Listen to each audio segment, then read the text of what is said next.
Wave. Have you ever had a paranormal experience? Okay, so I was staying at the Chateau Marmont, which is haunted. It's got to be haunted. If anything's going to be haunted, it's the Chateau Marmont. Haunted. There was this fireplace, and you know how they have the little metal fence over the fireplace, right? Yeah, right. I come down one day, and I look at this gate, and I see 2 handprints of baby hands. What? And it's like ash. And I looked at it, and I was like, the Chateau baby.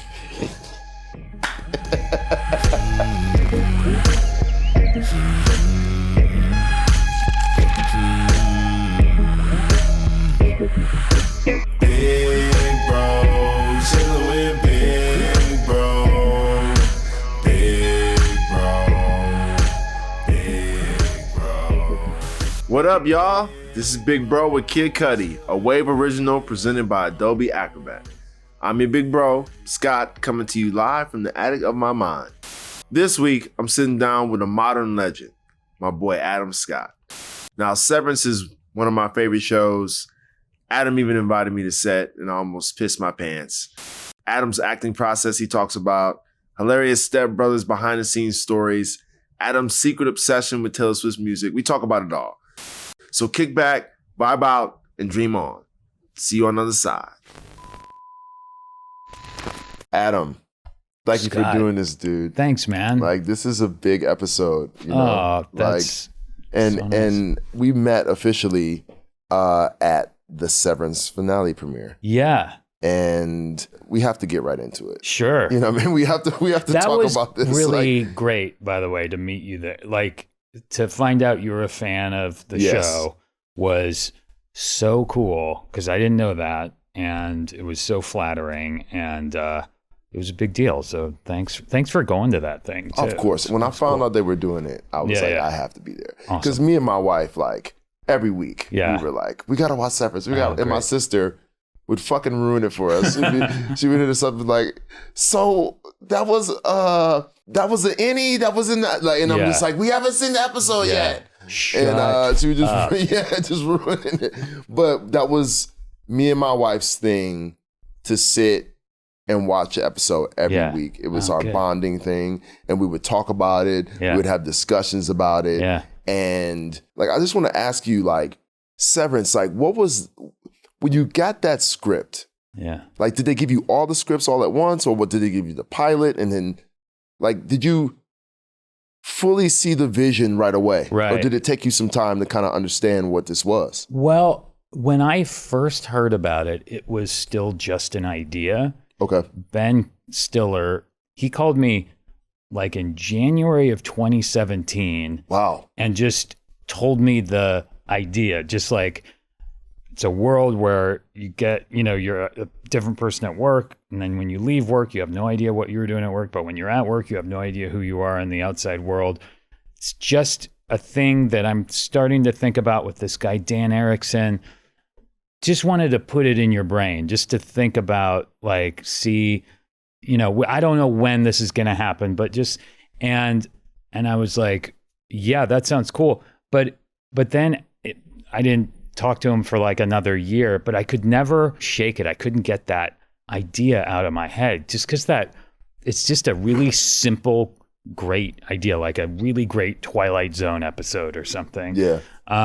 So it wasn't till 2 years later that I actually read a script, and I just read that first one, and I just knew I had to be a part of it. I mean, my first instinct was, I'll never actually get this role. This is too good. There's no way I'm going to get to do this. But luckily I ended up getting it. But it was I knew it was something that I had been waiting this whole time, this whole 20 years or whatever, to get a role like this, it's exactly what I always wanted to do. You know, it was all converging on this one role. Yeah, it does seem like the role of a lifetime. Yeah. You know what I mean? It is. Tell me a little bit about the preparation for this character for Mark. Yeah.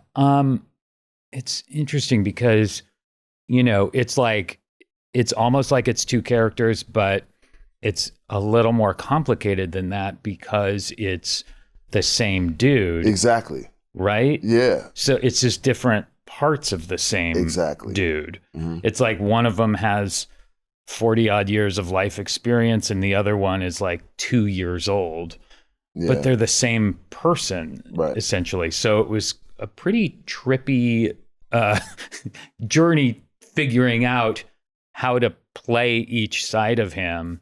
And it was a lot of like trial and error and just kind of figuring it out. Just like when we were figuring out how to express what it's like to go up and down in the elevator, it took us weeks and weeks of trying different versions of it until we landed on me like, you flutter your eyes back and you change. But it took a lot of like trying things that ended up looking lame or corny or whatever till we land on the thing that's right. So it's kind of the same thing with figuring out the role, was kind of trial and error of what would work, what feels right. Yeah. You know? What changed in your approach from season 1 to season 2?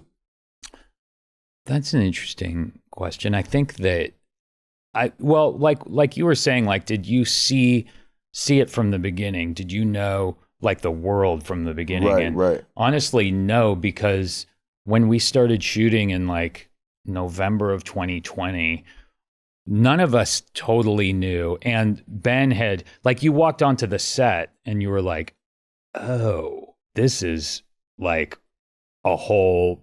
this is a world that we're stepping into here. Right. The production design, that Jeremy so brilliantly it was amazing, and the cinematography and everything, and the wardrobe and all that stuff. So we were like, okay. And then as we started shooting, we were all sort of finding the tone together, Ben leading the way, and like, let's try that, but maybe do this to it, and kind of finding this parallel kind of universe and the culture of this company and how people talk to each other and their specific kind of nomenclature of the world and how that affects the tone. It took a while to kind of zero in on that.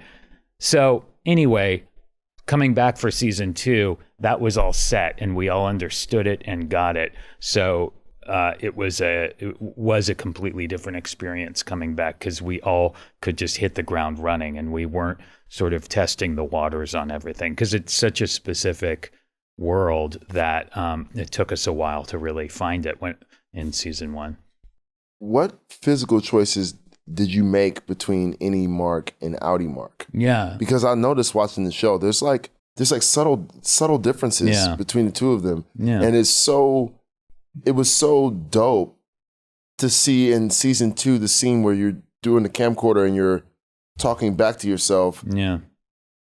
Like, I was like, yo, Adam is a master.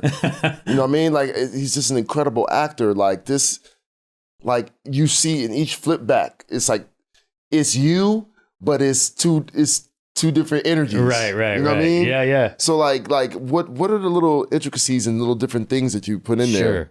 Well, thanks for saying that. I think that where I ended up landing when I was trying to figure it all out, I wanted to find the quickest, simplest way, just as a starting point. And then there's all kinds of accoutrement stuff to figure out from there. But I wanted to find like a really simple, like almost like starting mark for the character.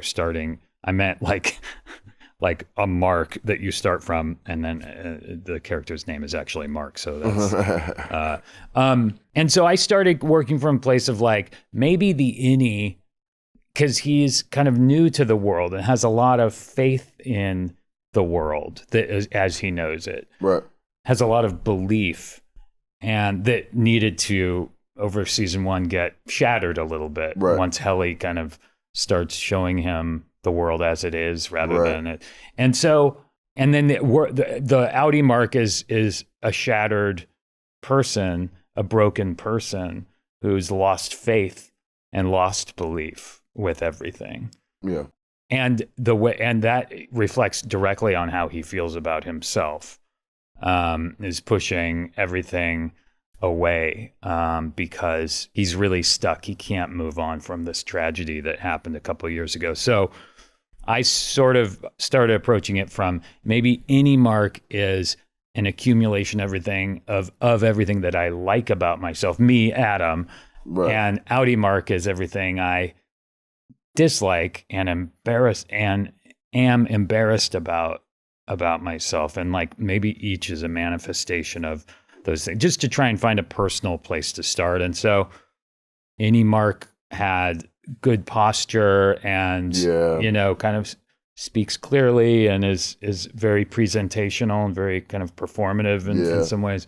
And outie mark has bad posture like I do. And I'm always embarrassed about it if I see a photo and I'm just like, why do I do that? And it's all about, for me, bad posture is all about like how I feel about myself in any given moment, Right. So those were kind of the starting places. And then I went from there. I think any mark, I remember as a kid, a really distinct memory of mine is my mom sort of calling me on this performative tick I had, which was when I would speak to someone that I was trying to impress or trying to show a certain side of me, my voice would get higher. And I remember her being like, your voice changes when you talk to this person or that person. And I remember being really embarrassed about it and really defensive about it, but realizing that she was right. There is like a higher register when I'm like trying to, right. I don't know, make a good impression, I guess is probably what it comes down to. And so that there's a very subtle difference in the register of how they speak, because outie mark is again kind of like beaten down and has this kind of a lower register. Anyway, those were kind of places where I started. Well, it was a beautiful performance. Oh, thanks, man. Thank you. And to see from season 1 to season 2, just to see the season 2 just like took everything up. Yeah. Like to the next fucking level. Oh, cool. Yeah. And like, I wanted to ask you, like, what's the frame of mind going into season 3? Like, have you read anything? Like, I know you can't tell me anything. I don't want to spoil anything. Yeah. Because I am a fan. I'd be really upset if you're like, all right, so it starts off like this, right? Spoiled it all right now. What a bummer. Oh my God. But just let me know, what is your frame of mind going into season 3? Yeah. I mean, I'm really excited. I think we all are, because it's already been 2 years since we finished shooting season 2. So we're all ready to get back. It's making the show is an all-encompassing endeavor for sure. It's not an easy show to make, but I think that's why we all love it so much, is because it's a big challenge. Yeah. There's no simple scene on the show. Everything is a bit of a puzzle. And for me, that's why I love this show, and why it's the most fulfilling creative experience I've had, is because everything about it is its own little mountain to climb, Yeah. And it requires all of us and all of our focus. And it's super fun, but it's also, challenging. Yeah, it's fucking intense shit. Yeah. So I think we're all excited to get to New York and start shooting, and we're gonna start soon. Nice. Yeah. Nice. I'll be ready. Yeah. I'm gonna be texting you or hitting you up on IG like, okay, so I saw the first episode. You should come to the set. If you're in New York, you should come check it out. Bro, don't do me like that. Yeah. 100%. You should come check it out. I'm gonna put on a suit. Please do. I'm gonna put on a suit. We can run down a hallway together. Bro, I would love it. That would be fun. Yeah. To just shoot the whole, and then to have come out of the elevator and have the camera go like. Yeah, that's right. You can do it all. Oh man. So this show is called Big Bro. Let's take it back. Yeah. I really want to know like what you were like as a kid. That's interesting. What was young Adam like? I went through a lot of everyone does go through different stages, but I think in adolescence, when I like started hitting like 12, 13 years old, I had a tough time because I was suddenly, my awkward stage was I was overweight. suddenly. I was a bigger kid for like 3 years, from like 6th grade till 8th grade. Right. Which is a tough time for any kid. Right. That's when you're starting to try and define yourself socially. And I remember seeing Stand By Me. It came out when I was that age, as the same age as those kids. So that movie really hit me hard, and I really paralleled and related to the Jerry O'Connell character. But because I was socially not the most popular kid on campus, I really kind of dove into TV and movies. That's kind of all I thought about and all I cared about. And that just kind of became more and more important to me. And that was the era of Back to the Future and Indiana Jones and all that stuff. Classic bangers. Oh man. Yeah. You think about like the summer of any year in the mid 80s, and it was just bangers. Insane. Like Back to the Future and the Goonies came out in the same summer. Yeah, man. E.T., when did E.T. come out? 85? 82. 82? Okay. Yeah. Yeah, so I was born in 84, but it's funny too, because at that time, everything felt new. I feel like it just came out when I saw it. Yeah, sure. But some things were out for years. Well, that's the wild thing, is you watch E.T. now and it still feels fresh. Yeah. It's still just unbelievable. That's the first movie I saw by myself. Like, I had seen it so many times that no one would go with me to see it anymore. So I was begging my mom to bring me to E.T. one more time. And she was like, you know what? You're 9 years old. You go by yourself. You can go to the movies. Go to the matinee? Yeah. And I rode my bike, locked it outside the theater, and went and saw E.T. by myself. That's so dope. And I was like, this is the greatest thing ever. Yeah, that's so dope. I can do this. This is a thing. So that became a thing that I love doing too. I know you're a big music fan. Yeah. What are some of the bands that you loved growing up? And also, it's a 2-part question. Like, what were some of your favorite bands? And then also, like, who did you see live that was like the best live performance ever? Well, my first concert was the US Festival, which was, I was a kid. It was like 1983 or something. And the line, it was like a 3-day festival like Coachella. And it was, man, the lineup was crazy. It was The Clash. Oh, shit. And Van Halen. Wow. With David Lee Roth. Stray Cats, Men at Work. Nice. U2 was like a little band. They were there.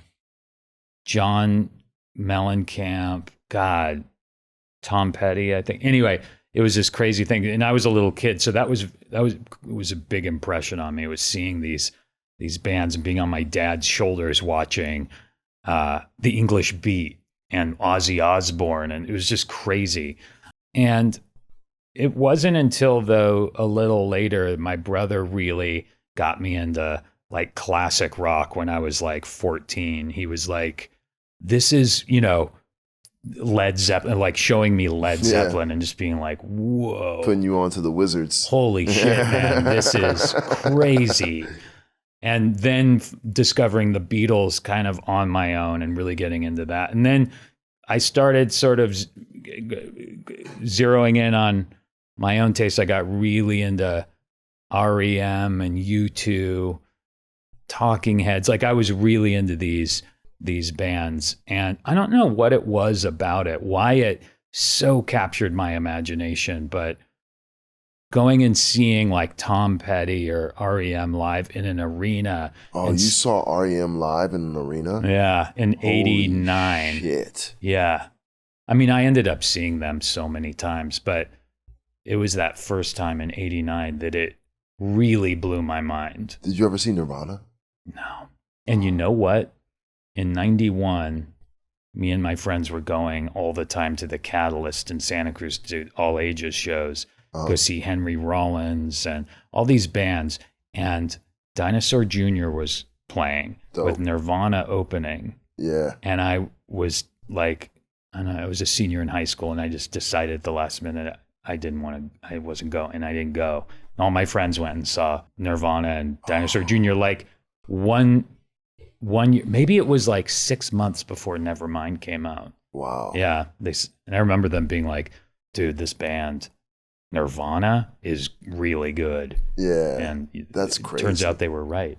Yeah. I when you were talking about different concerts that you've been to, I was just like, oh man, I wonder if you saw Kurt live. Oh, I wish. You know, like, and I go into a deep dive on YouTube and just watch all these old performances. I just yesterday saw their first Saturday Night Live performance again. That was their first time seeing it? No, I'd seen it back in the day, but yeah. It's so great. They were fucking great, man. I mean, that was one of the things like that was in the front of my mind when I performed on SNL for the first time. I was like, Nirvana played here. Whoa, really? Yeah, I bet. Yeah, like, out of all the artists that have been on that stage, like Nirvana, Kurt was right here. Did you feel the weight of that moment? Yes. On that stage? I was terrified. You did. I bet. Terrified. And because SNL is a very specific beast. Yeah. You know what I mean? The fact that it's live is like the nerve-wracking. Like, I performed on Fallon many times. Yeah. Kimmel. Sure. David Letterman when he was around. That was my first late night, you know. Yeah. All pre-recorded. Yep. But you got one chance. Dude. One chance, and you fuck up. I know, man. Everyone is seeing it. Everyone. And it'll be a news item. And it'll be immortalized. Like if your pants fall down and you trip over yourself and fall off the stage, that will be... That's going on NBC. It's going on NBC, and it will be played over and over again for as long as you live. Yeah. So how did you focus up and swerve away from those, like... Is it just like you just focus on the song and go? Well, yeah. Well, I really wanted to, because like I said, I had already had in my mind like, oh, Nirvana and all these other great bands that performed here.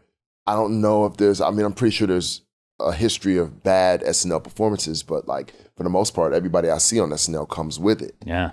You know, so I knew that I had to come with it, and I'm a very, I get very serious and very focused. Yeah.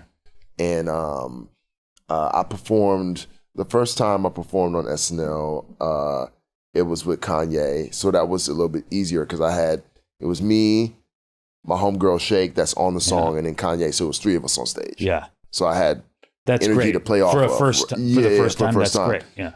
But the second time I performed on there, it was me by myself. I was like, this has to be, like, this is my moment. This is like, for me, SNL, being on SNL was like the biggest thing you can do. Yeah. You know what I mean? In the performance space or for TV. You know what I mean? Yeah. And I had been wanting this opportunity for the longest. Yeah. And I finally got it. The universe gave it to me. Yeah. And it was like, you have to fucking show up. This has to be perfect. Exactly. Yeah. You know? So, and looking at the tapes now on YouTube and stuff, like seeing the performances, like I'm so happy that, well, first off, I'm happy that they were well received. Yeah. And I'm happy with my vocal performance. But like you see that like I'm confident in what I'm doing. Good. You know what I mean? My body language, my voice, everything is strong. Yeah. You know? Good. But yeah, I just kept thinking in my head, like, Nirvana played here. I gotta fucking show up. Oh, that's you know? incredible, man. You were in the REM video when you were 18, right? I was, yeah. Yeah, I got to do a little research on you. Tell me how the fuck that happened. like, what the fuck? Oh my God, that's so funny. Me and my friend, I'm from Santa Cruz, which is up in Northern California, and I was in between years at school, and I think there was on the radio or something like, call in this number and you might be able to be an extra in this music video. And we were like, dude, we're doing this. And we all piled into a car and drove to LA. And drove to LA from where? From Santa Cruz, which is up like near San Francisco. Okay. And it was so fun. And we drove down here, and I guess for 2 or 3 nights because the video is Michael Stipe being carried around like crowd surfing. And I'm just one of the people in the crowd. So we were all like background extras in the video. But they were like, you know, the biggest band in the world and all of our favorite bands. So we're there looking at these guys making their music video. And just, you know, that first time you really see one of the people that you just can't believe they're there. Yeah. It's wild. Yeah. So it was kind of my first experience with that, but also really fun. But for years, I could never find myself in the crowd of people. But a couple of years ago, a fan actually spotted me in the crowd. So oh, no way. Yeah. No way. That's so dope. Great. Yeah.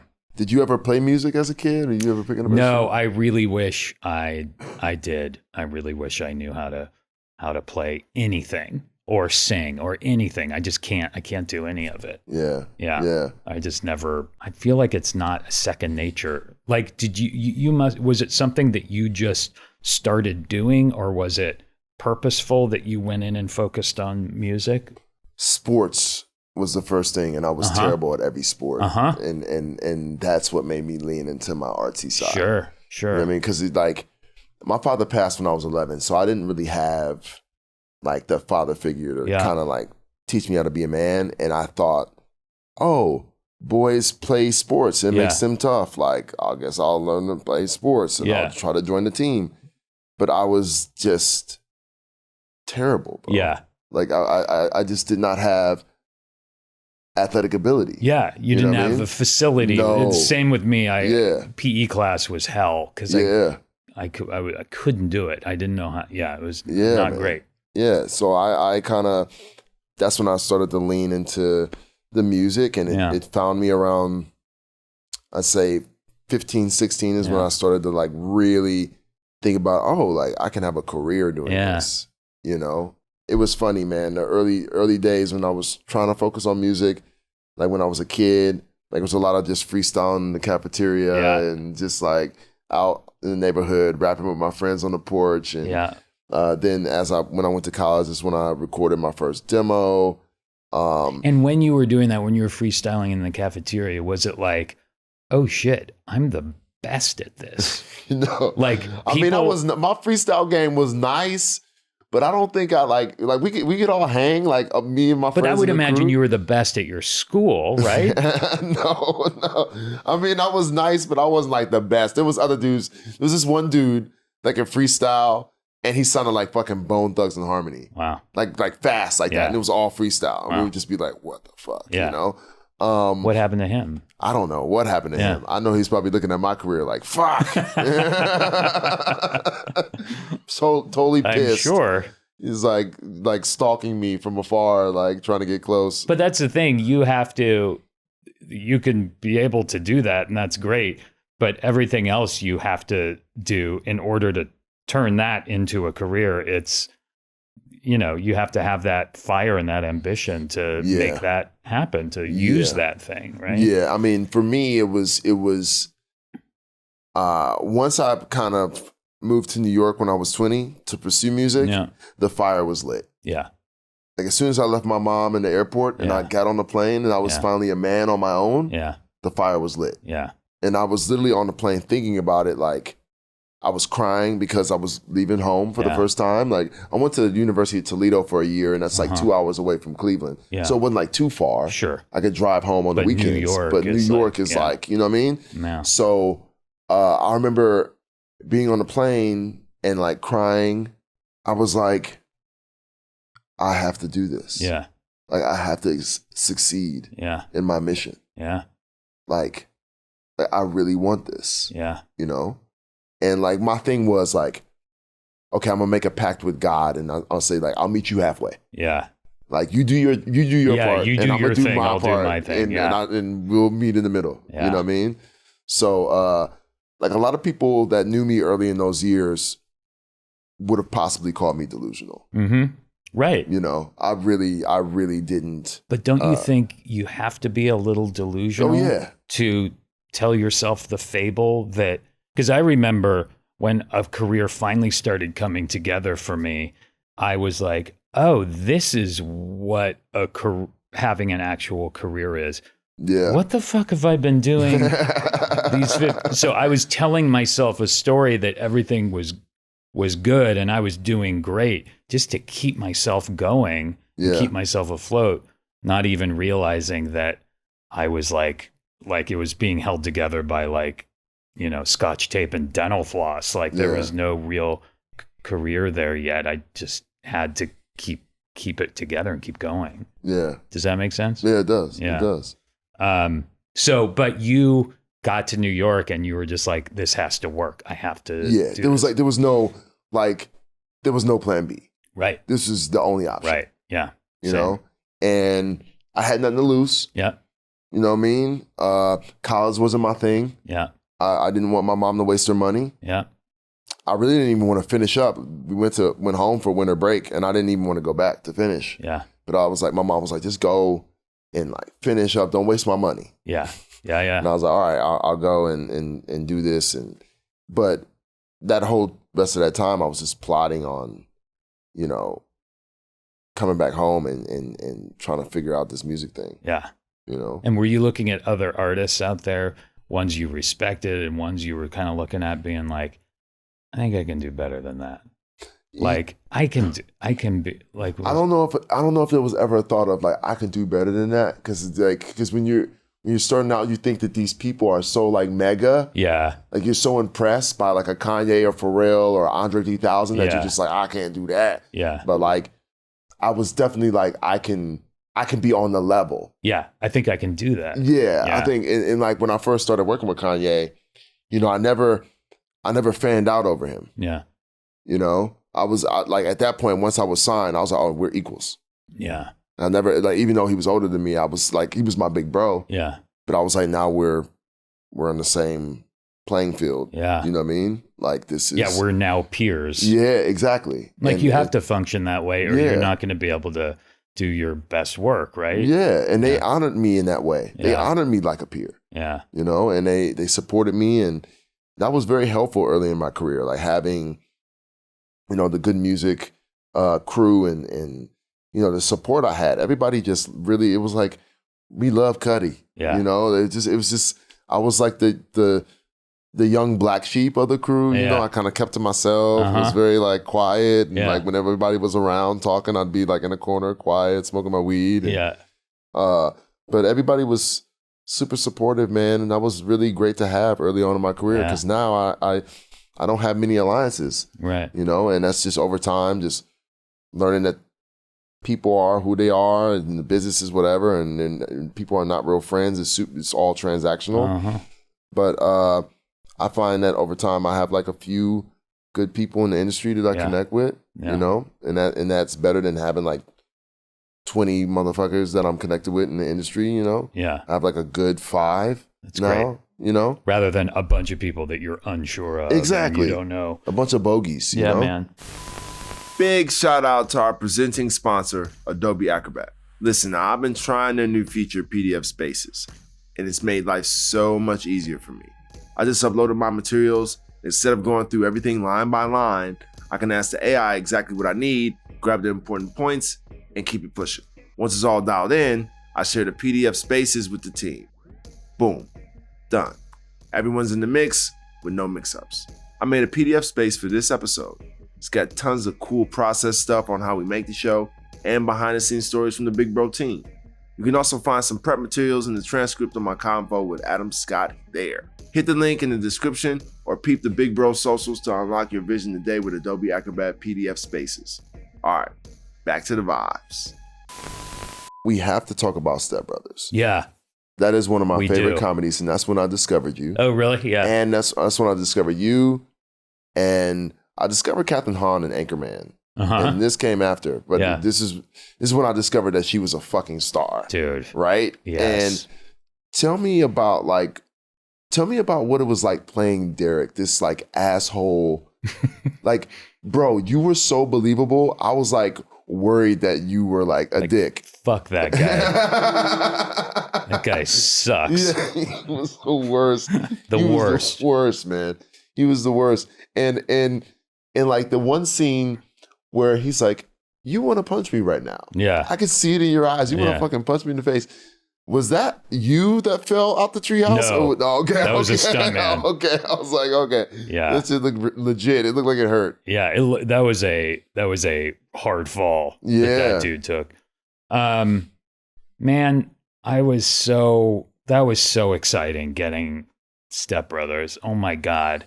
Yeah. I did not think I would get that part. Yeah. And I think that's probably part of the reason I just went into the audition and just kind of went for it, is because I was like, there's no way.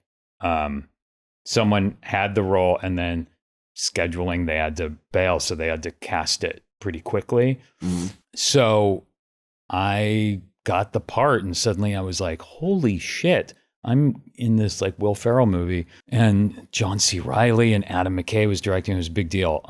It was so fun. It was kind of terrifying because those guys are like titans. Oh my God. Yeah. And they improvise a lot, and they're like the best improvisers in the world. And I didn't know what I was doing. I never really even been in a comedy before. Right. I couldn't get auditions for like sitcoms and stuff. Like I just had no kind of comedy credentials whatsoever. Right. So I was there, and so kind of had to learn to figure out improvisation on the set of Step Brothers. So I equate it to like learning how to do the high jump at the Olympics, you know? It was crazy, but I felt like I went from having no idea what I was doing to, by the end of the 4 months or however long the movie took, I felt like I was starting to get the hang of it. I think it was like a dinner scene, and John Reilly and I started improvising about something. I don't think it's even in the movie, but we just started kind of going back and forth and kind of just flowing, and you're not even thinking about it. You're just going. Yeah. And that was like towards the end of the shoot. And I remember after cut, John C. Reilly was like, all right, that was fun. Like, wasn't that cool? That was fun, right? Yeah. And I was like, yeah, man.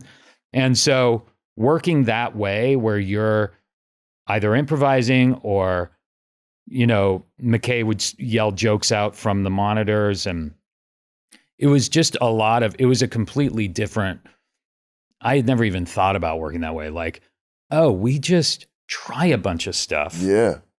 Just throw it all against the wall. Just fuck around. Have fun, fuck around, and then use the bits that are great. Yeah. You don't have to use, like, I was always like so precious about what I was doing and trying to get everything right.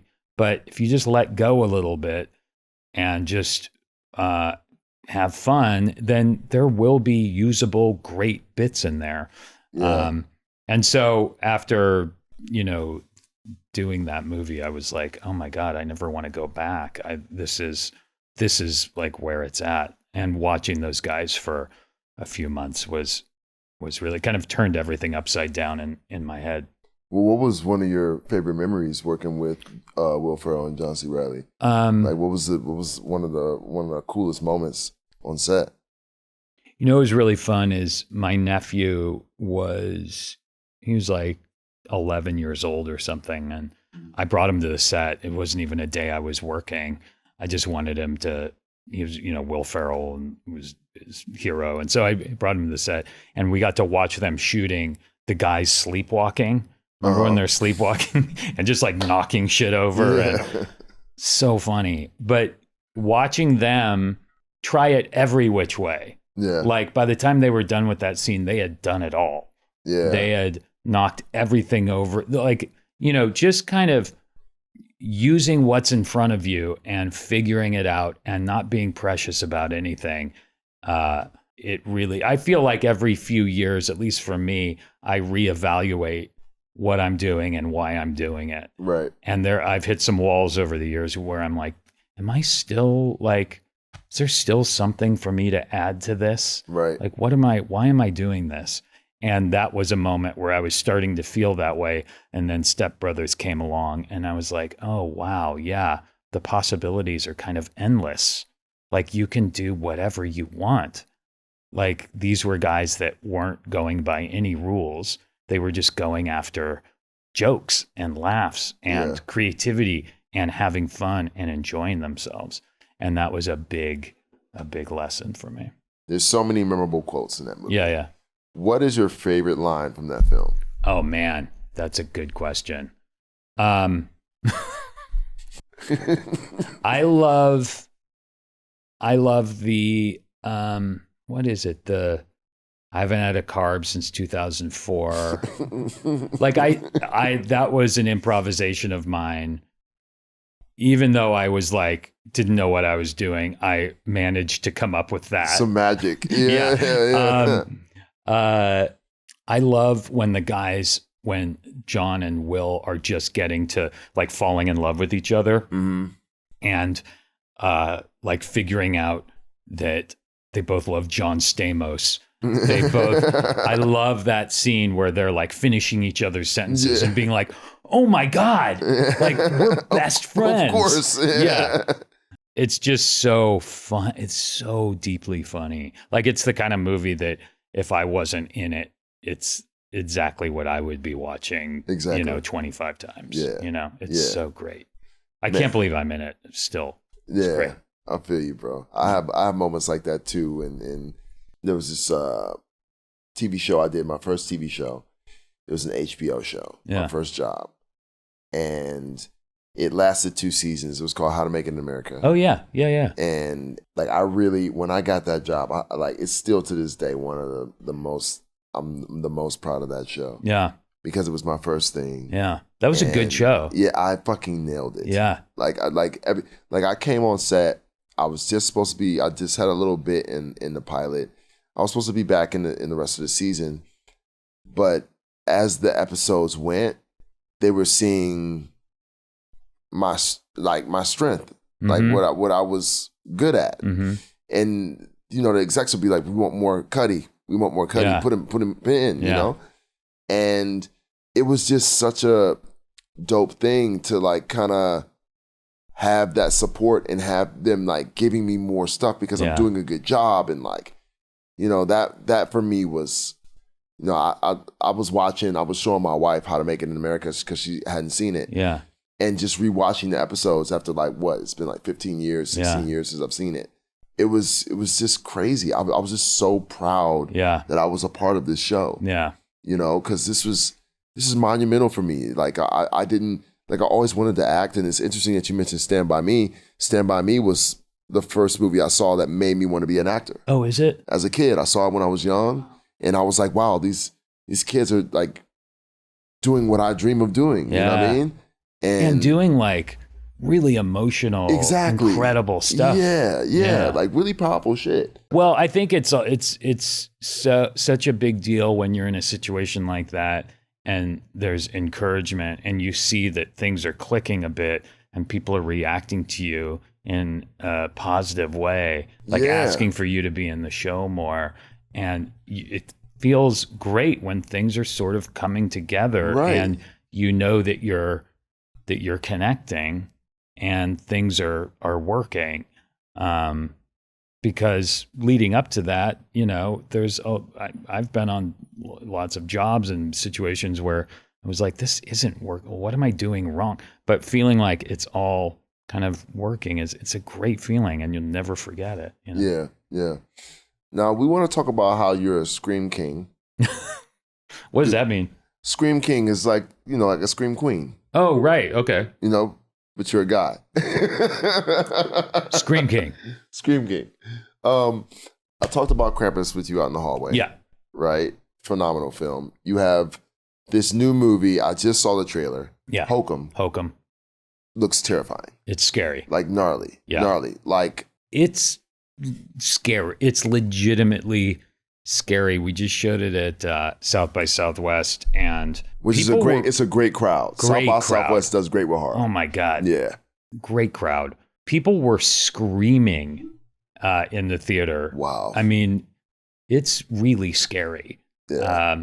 It's terrific. I'm so proud of it. Man, I'm ready. I'm gonna try to get to the premiere. Cool. Yeah, please do. Check it out. Yeah. Would you say like you dabbled in horror? Would you say that you grew up a horror fan?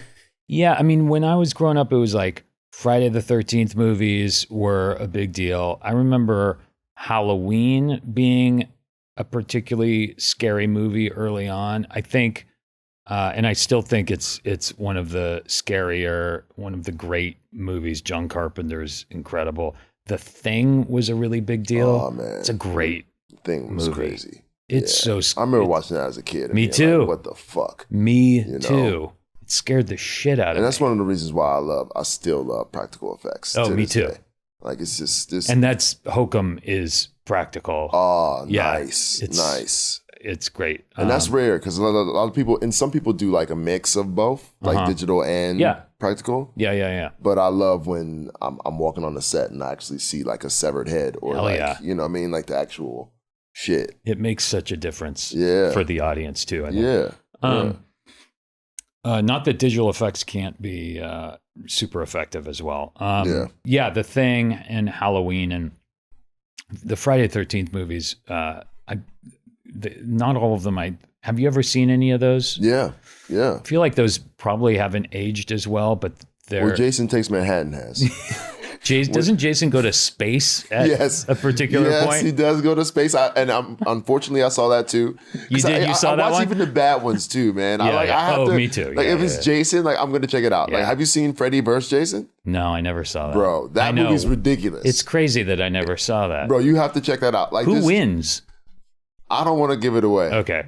Just watch it. I feel like there should be a movie where it's Freddy versus Jason and Alien versus Predator, and they should all get in a ring and just fuck like each other foursome, up. Just a battle. That would be amazing. But there's been great horror films in the last, and it's a pretty consistent genre. Like I feel like Hereditary was a real high point too. That's a frightening, beautiful movie. Yeah. And so deeply scary.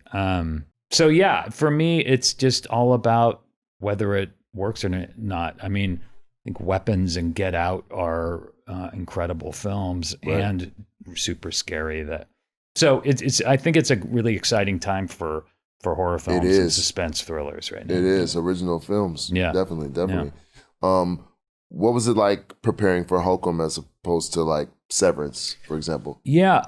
Well, we shot it in the Irish countryside in West Cork, like out in the middle of nowhere. I mean, not nowhere, but it was in the countryside. In the cut. And maybe like one of the most beautiful places I've ever been. It's just incredible. But it also really kind of served the feeling of the movie to be out in the countryside. It really kind of put us all in the right time and space for this story. Would you say this movie is more of like thriller, or is there some gore in there? Does it get gnarly in that way? Yeah, I would say it's a horror movie. Okay. It's scary. Okay. Yeah. Okay. All right. Cool. I'm locked in. That's all I need. Okay, good. All I need to know. Yeah, you should come to the premiere or a screening or something. I think I would love to, man. I would love to. And it's a great joy to go to the theater and see a horror movie. I think those are some of the best movies to see in the theater. Me too. And I think with a group of people, it's like comedy. It's like laughing and being scared are both involuntary reactions, and there's nothing more fun than experiencing that with a group of people. Yeah. What makes someone a great scene partner in a horror movie? I think no matter what it is that you're doing, I think a great scene partner is someone that's attuned to what you're doing, and as long as you're attuned to what they're doing, I mean, the thing you don't want is to feel like someone that you're acting with is inflexible and they've figured out what they want to do in the scene and they're going to do that no matter what. Yeah. And it doesn't matter what you do. They're on their track and they know that what they want to do in front of the camera, rather than allowing each other to be connected and finding the scene together. And that's what I find when that's the road to the most interesting and best scene, is two people who are prepared, know all their shit, but are also, once they sit down for the scene, ready to throw it all out and just see where it goes. Yeah. Not even thinking about improvising or anything, just letting the vibe of the scene, and because it's one thing if it's just a person like by themselves. Once another person enters the room and is in a scene with you, you have to be attuned to each other in order for it to function and be interesting. Yeah, I did a movie last summer, a horror movie, my second one, or my third one. Has it come out yet? No, it doesn't. It hasn't come. It comes out later this year at a festival at TIFF. Oh, cool. It's called God Backwards. Great. This is an exclusive. No one knows about this movie. I just unveiled the title. Right on. But it's me and Jessica Roth.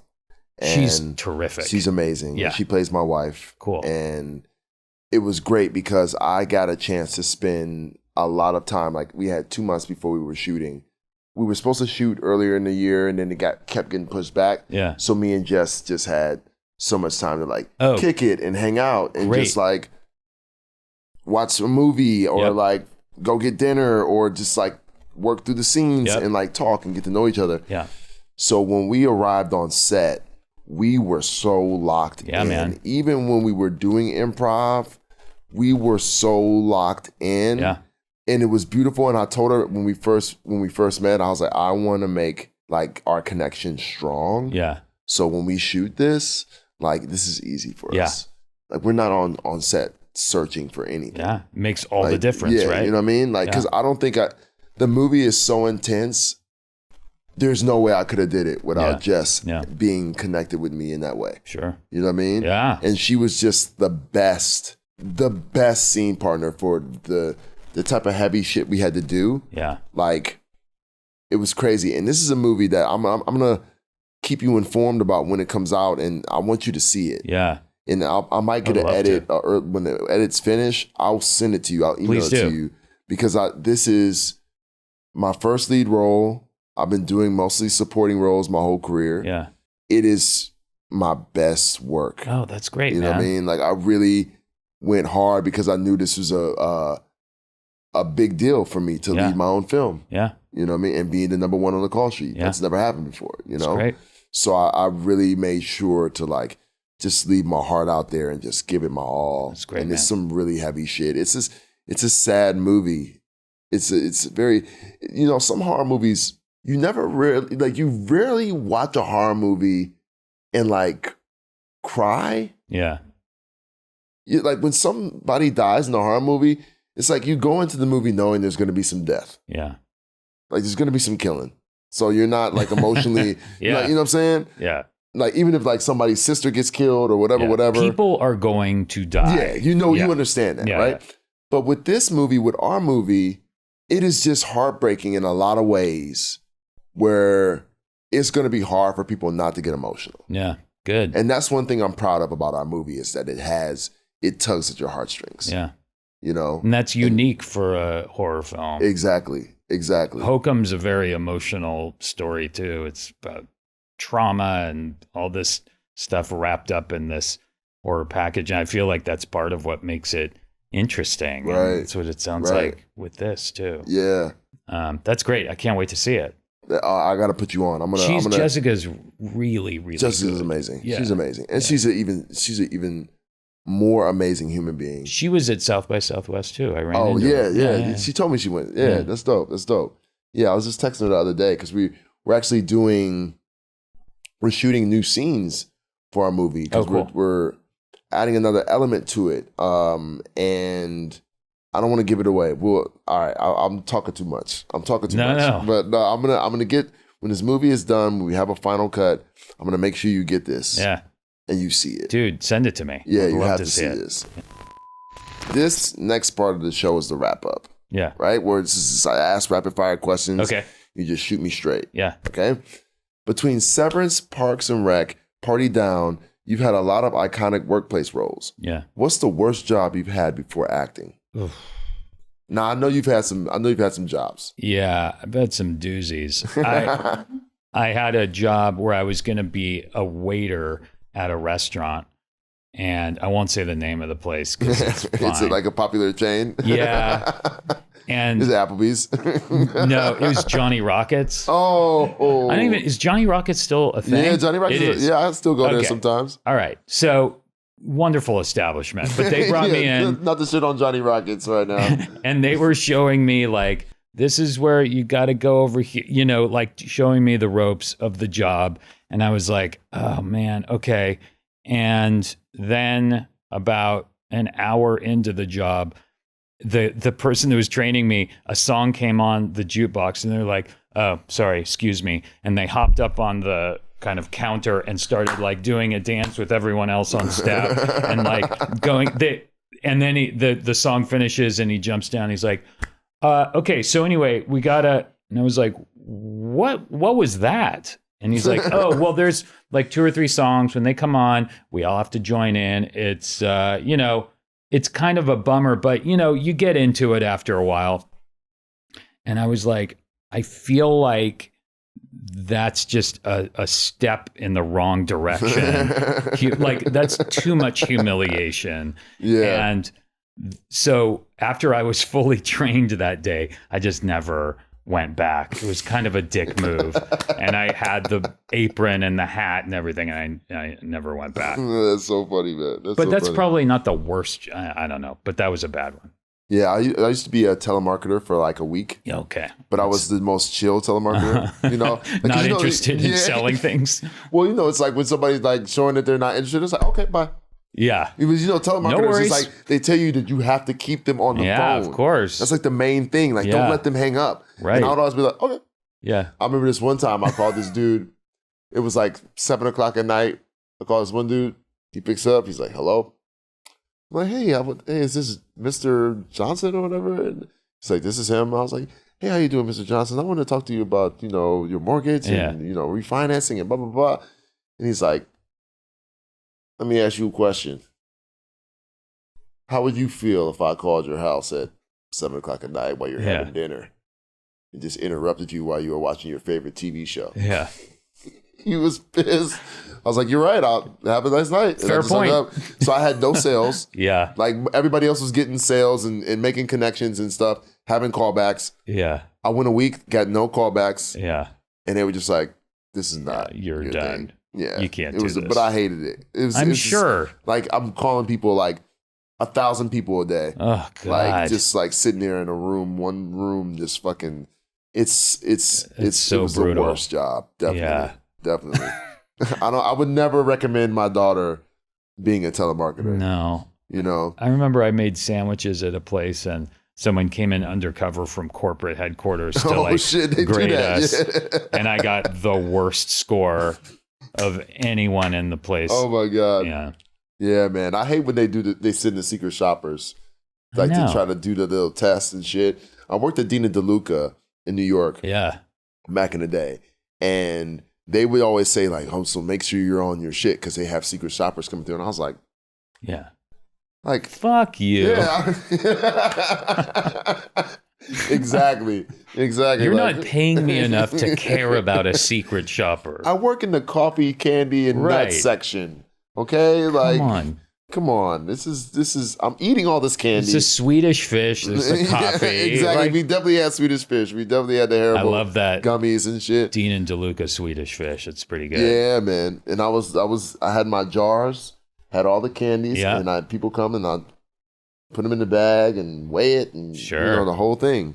You know? I worked at a Santa Cruz as an amusement park, and I worked making saltwater taffy at the boardwalk when I was like 13 years old. Okay, so you and Craig Robinson play paranormal ghost hunters. That's right. Do you believe in ghosts? Is this like a thing, or is this just a role you got? I don't. I don't believe in ghosts. Really? Yeah. Really? Yeah, and I feel like I'm sort of in the minority there. Like I feel like I'm missing something, but I don't. I find it frightening when I see it in movies and stuff, but I don't know. I feel like I would have seen something by now if it was a real thing. Have you ever had a paranormal experience? I can't say the closest paranormal experience I've had. I was staying. Well, first off, okay, so I was staying at the Chateau Marmont. Yeah, which is haunted. It's got to be haunted. If anything's going to be haunted, it's the Chateau Marmont. Haunted, definitely, right? And I had this bungalow there. And that must have been so fun. It was dope. I was like throwing parties there. I was going through a breakup, needed to release. How fun. That was, tell me you had a blast. Oh, I had a ball. But there was this fireplace, and you know how they have the little metal fence over the fireplace, right? Yeah, right. And I come down one day after getting dressed, ready to start my day, and I look at this gate, and I see 2 handprints of baby hands. What? And it's like ash. Yeah. On the gate. Yeah. And I looked at it and I was like, and it was legit, like baby hands. Dude. Like it was crazy. The Chateau baby. Did you ask anyone like, what's up with the baby hands? No, I just was like, this place is haunted. And I just got another room. Oh, that's wild. I didn't stay there. I'm not one black person in a horror movie that's like, nope. Baby hands, I'm out. I think once I went into an Airbnb when I was on location for a movie and they got me a house. And I remember I went into the house and like I said, I don't believe in ghosts or anything like that, but this house had a vibe. Yeah. And I was like, I can't stay here. Yeah. I have to leave this place right now. Right. Like I put my stuff down and like walked around, went upstairs and looked down this hallway. And I was like, Hell no. And I don't know what it was. Yeah. I couldn't explain it. And I didn't know how to explain to production that I needed to go to a hotel. I didn't want to be like a pain in the ass, but I just knew I couldn't be in that house. It was very weird. I didn't know what it was. There's spots that you can walk into where you could catch a fucking feeling. Yeah. When something feels off. Yeah. You know what I mean? Yeah. That's very true. I've definitely been in some places where I just knew like something was wrong. Yeah. In that space. Fuck this 3-foot area. This is bad news. Yeah. What's one thing that you nerd out about that people might be surprised about? Taylor Swift. Love it. Love it. I can see that. Obviously, she's incredible, but but I loved that new album, and I feel like she's created like from her early records all the way through the Life of a Showgirl, the newer one, the newest one. It's like she's created she's created this huge breadth of work in a relatively short amount of time, and it's super impressive. Right. And her songwriting is insane. Yeah. It's like we have our own Joni Mitchell, but also if Joni Mitchell absorbed Neil Young or something, like her songwriting is unbelievable. Yeah. Yeah, maybe that's, I mean, my daughter is the one that we both got it. She kind of introduced me to Taylor Swift back like when 1989 came out. We got super into it together, but all her records since then have been incredible. And the fact that she has a focus on albums and has people, her fans are into like there aren't I know you just put out a record, you know, there aren't a lot of artists that focus on albums as an individual art form because it's harder than ever to like sell an album. But I love that she's one of the people keeping that alive, the idea of the album as a statement in and of itself. Yeah. Yeah. My daughter's a Swiftie. Yeah. Yeah. How old is your daughter? My daughter's turning 16 next week. All right. Mine's 17. Yeah. Yeah. So you know how it goes, man. And those teenage 16 years, 17. And I remember she texted me one day and she was like, Daddy, is it possible for you to get tickets for me and my friends to see Taylor Swift? Yeah. And I was just like, oh yeah. Let me see what I can do. Isn't it great when you can like really when I can do something. Man. I mean, like Taylor Swift had me looking like the coolest dad ever. Oh, that's amazing. And it is funny because early on in my career, other people would do that with me. Yeah. They would bring their kids to meet me, and it would be like some big actor or something, and I'll be like a fan of them, but they'd be like, yo, my kids love you, man. Like, can they meet you? And it's like, oh, sure. So and then they would always say like, man, you just made me the coolest parent. And like I never, like I understood it in that moment, but I hadn't experienced it myself until like now. Yeah. You know what I mean? Because like I hit up Taylor's team. We were like, hey, do you have any extra tickets? And they gave us like the friends and fam tickets. Yep. So it was a good location in the stadium. Yeah. Like, was it for the Eras tour? Yeah. Were you in that this tent? Last one she did. That tent area, like she was in. It was in Chicago, and it was a stadium. It was. I didn't go. They got to go. Yeah, I got the tickets for them. That's amazing. What I mean? So she could, and her mom took her and like 3 or 4 friends. Oh, fun. You know what I mean? Amazing. So they did a girls' night and just kicked it. But I remember my daughter texting me back. She's like, "Dad, you're the best." And I was just like, yes. Yeah, man. Thank you, Taylor Swift. That's great. What's the best compliment you ever gotten besides me calling you a master recently? This afternoon? Yeah. Oh, man. Boy, best compliment. I'm bad with compliments. That was literally going to be my next question. Are you good with compliments? I have a tough time with it. I think it has something to do with, it was a long road for me to find any form of success. And so for me, when I hear compliments, I'm always like, really? Like it's sort of I wouldn't want to be a member of a club that would have me as a member, or however that saying goes. Mm-hmm. So it's something I'm working on, because compliments are terrific. Obviously you want, you should be able to enjoy them. And I sometimes have a problem with it, or a trouble with it, or it's like something I want to avoid. But I think, my kids were never super interested in what I was doing. They'd never seen Parks and Rec. It's just like I think I hear this from a lot of actors who have kids. It's hard to get them interested. And I also see when they're little kids, it's weird because their parent is like being shared with other people and stuff. Yeah, and they don't really fuck with that. Like my daughter didn't like that. When she was like 6 or 7, she didn't like when people came up on us. Same. It was kind of, it's weird for them. Like, what are you doing with my dad? Yeah. Because they only know you as dad. Right. They don't know this other life that you have, Right. And I didn't know how to navigate that. That's not something like I didn't grow up around show business or anything. Right. Yeah. So when they got into Severance and their friends were into Severance and they got like into it, like were watching it and had questions and loved it. That was a really big deal for me, just to have them sort of engaged and had that to connect with them over. They kind of got that I was doing something cool, Yeah, that's for dope. once. That's dope. Yeah. That's so dope. And oh man, when they were like just hitting you up every day, like, all right, so Dad, what happens next? Oh man. I'm like, I can tell you. If you want, I'll tell you. But oh man.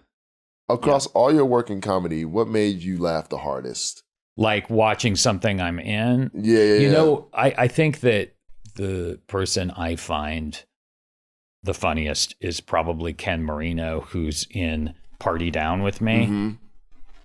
I think he might be the funniest person alive. Ken Marino is great. Dude, he is so fucking funny. Just hanging out with him, it's always like go home in pain because I'd been laughing so much. He's extraordinary. I think he's the funniest guy around. Nice. Yeah. What are your top 5 comedy films of all time? I know this is going to be tough for you to have to think of this right now. Sure. Tootsie. Okay. Defending Your Life.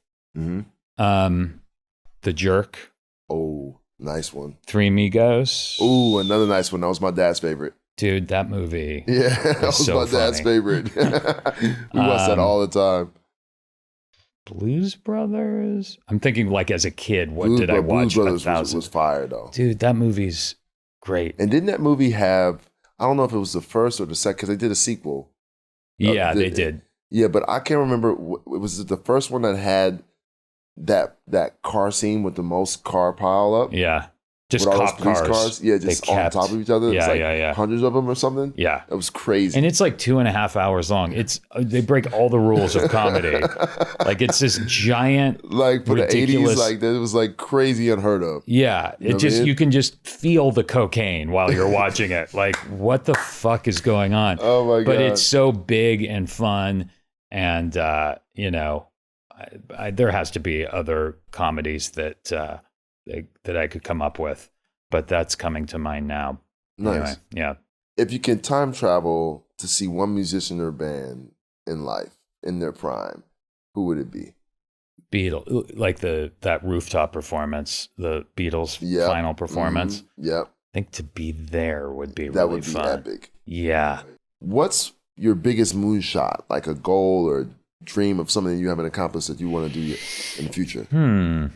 I mean, I'm always looking for something to direct. I've come close a couple times, and for various reasons, just never quite happened. And I'm always looking for something to direct a movie, and I want to do a movie. So yeah, that's definitely something that I'm in, because you don't want to take 2 years and not acting. So I feel like. But yeah, that's definitely something I want to do. What would you like to direct most? What genre? Probably something action comedy, maybe. Love that. Like Midnight Run is one of my favorite movies.